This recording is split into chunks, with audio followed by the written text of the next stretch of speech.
You know, the project came about through the original invitation from Futurecity to submit and then shortlist and then the sort of pitch to the committee.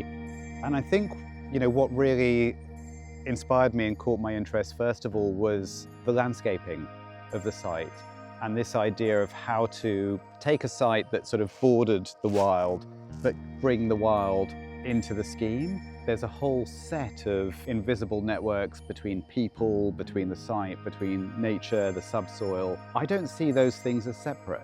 So I'm thinking about how those networks start to speak to each other and how you enliven them and kind of make them more visible. The piece is called Senescent Generator, which I like because senescence is sort of death and generator is the opposite, and purgative and poisonous. So there were all these contradictions in terms of the syntax and the play of the piece that I was interested in.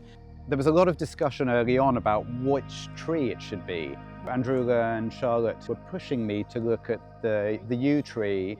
Well, native trees first, but then I know Andrula was particularly in the botanical gardens, kept steering me to the Taxus baccata. And of course it was exactly the Senescent species we needed to be looking at.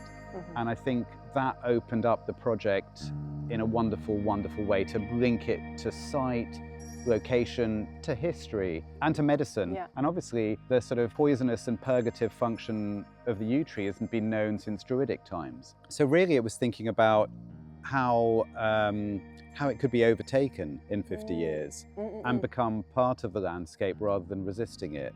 If you look at these grooves in the work, he advised us on the width and depth of them in order to allow moisture to form for lichen to germinate. And so this idea of senescence, we were interested, you know, with most public artworks, you're creating a maintenance manual to stop nature going anywhere near them. And I really wanted to go in the opposite direction. I was surprised, I was saying to a few people earlier, the green's already coming through, and I thought that would take another year. It'd be really nice to hear as well why this material. What was the decision making in terms of the material itself? That's the answer. No, but it's, you know, I think it was brass over bronze because it has a sort of musical quality. If you think about brass and bell foundries and things like that.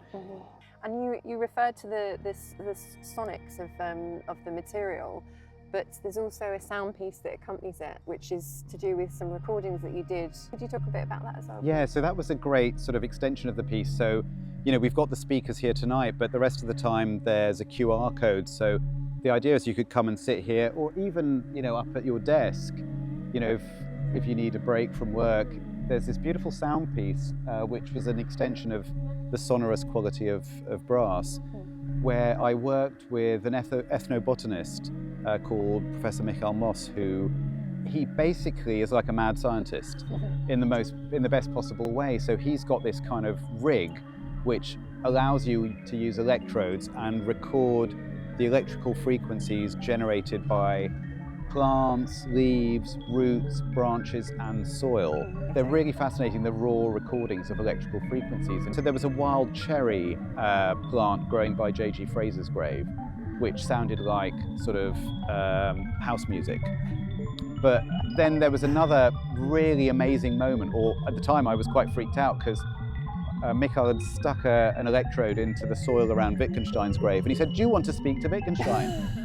And before I could answer, he stuck an electrode on my finger, and it went Baroque. It went into sort of Baroque chamber music, and it's nice to be taken by surprise and implicated in your own work. Yeah. And then we sort of took all those recordings and worked with Teresa Winter, who's an experimental composer and vocalist, to take the recordings and translate them into a sort of musical piece, composition.